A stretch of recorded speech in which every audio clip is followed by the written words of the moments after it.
Yomoni, leader français de la gestion d'épargne en ligne et au coffre.com, achat et revente d'or physique gardé en coffre sécurisé présente Sud Radio, Osez investir, Thomas Binet. Et c'est la suite de votre rendez-vous économique en cette période de fête et au programme d'Oser investir ce matin, mon cher Thomas. On commence par une tendance de fond, Maxime. Les placements alternatifs qui séduisent de plus en plus les jeunes. Objets de collection, art, immobilier fractionné. On va faire le tri entre opportunités réelles et effets de mode. Et ensuite, nous recevons Maxime Vermès. Il est directeur général de la financière Mesquer. On prendra de la hauteur pour analyser ce qui s'est passé en 2025 et se projeter sur 2026, opportunités et risques. Comment appréhender sur le front de l'investissement cette nouvelle année et quelles sont les erreurs à éviter? Et enfin, dans le coin de l'expert, nous serons avec Marion Chapelle-Massot, notre consultante en gestion de patrimoine. Elle va nous éclairer sur un sujet très concret et très sensible pour les épargnants, la hausse possible de la CSG. Quels placements pourraient être impactés? Lesquels resteraient protégés? Et comment adapter sa stratégie pour préserver son rendement net? Eco-Réseau Business, le magazine de référence des investisseurs, présente Sud Radio, Osez investir, le conseil de la semaine. Alors, une fois n'est pas coutume, mon cher Thomas, je vais me sentir concerné par les conseils que vous allez développer dans un instant, parce qu'on entend de plus en plus, quand on lit la presse, quand on écoute la radio, quand on regarde la télé, que les jeunes s'intéresseraient de plus en plus aux placements alternatifs. C'est quoi cet engouement soudain? Eh bien parce qu'ils ont grandi dans un monde où les crises se succèdent, Maxime. Alors ils se méfient des placements trop classiques et cherchent des options plus tangibles, plus diversifiées. L'immobilier fractionné, les montres, les baskets de collection, l'art numérique, les voitures anciennes, ce sont des univers qui leur parlent avec des codes culturels proches d'eux. Et puis ces plateformes digitales qui simplifient l'investissement, ça change tout. En quelques clics, ils peuvent entrer sur des marchés autrefois réservés à une élite. Donc ce n'est pas uniquement pour une question de rendement. Non, clairement, il y a aussi l'envie de sens et même un peu de jeu. Les jeunes veulent comprendre ce qu'ils achètent, suivre une communauté, sentir qu'ils participent à quelque chose. Une part de vignoble, une lithographie, ça raconte une histoire. Et quand on comprend l'histoire, on accepte mieux le risque. On investit autant dans une expérience que dans un actif. Mais est-ce que ça veut dire que ces placements sont vraiment une très bonne idée pour eux? Comme toujours, Maxime, ça dépend de la discipline derrière. Les placements alternatifs ne doivent pas dépasser une petite part du patrimoine parce qu'ils restent plus volatiles, moins liquides. Mais pour apprendre, pour diversifier, pour se sentir acteur, c'est un formidable terrain d'initiation.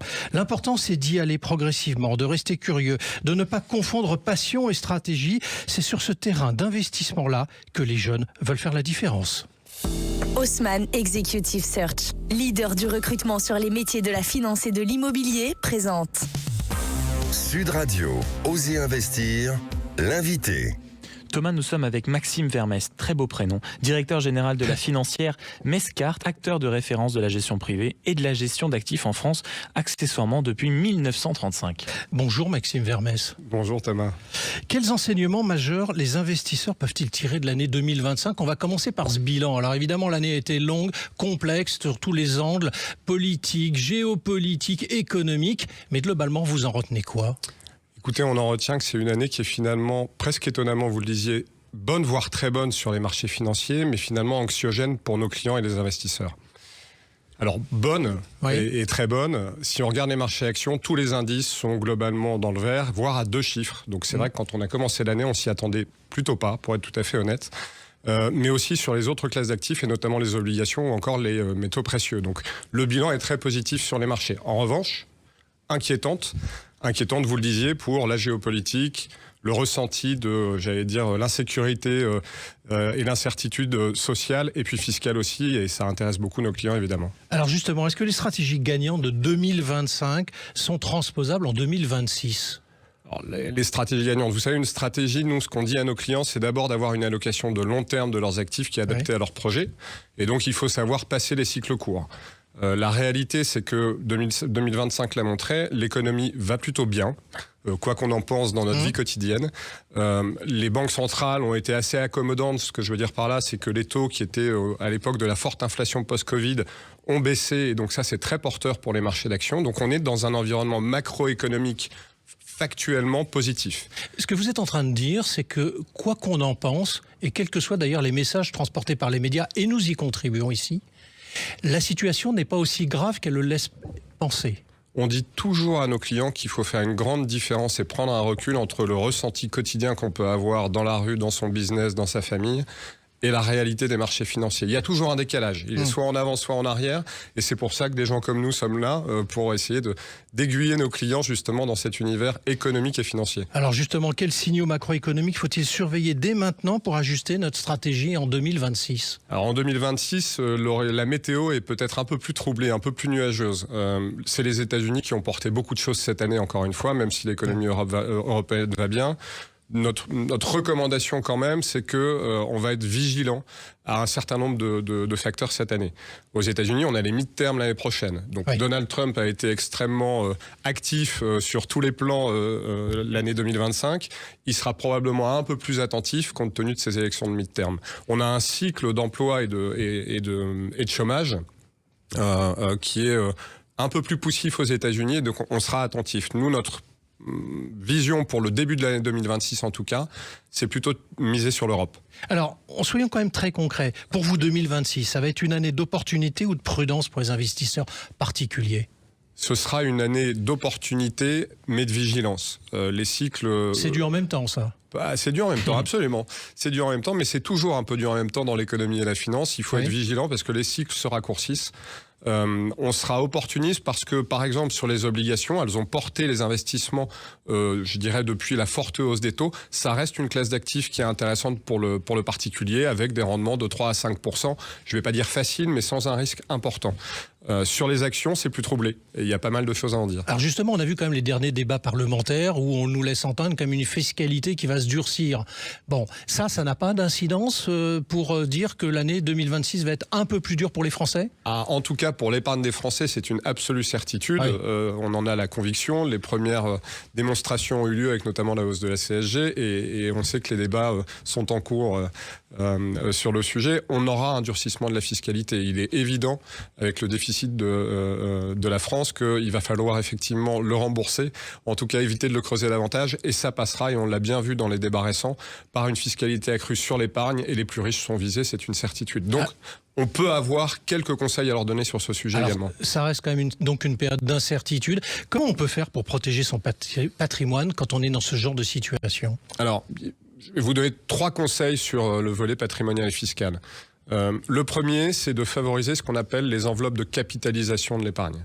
Le contrat d'assurance vie, le PEA, la société holding à l'impôt sur la société. L'idée, c'est quoi ? C'est de maîtriser le moment où on est redevable de l'impôt.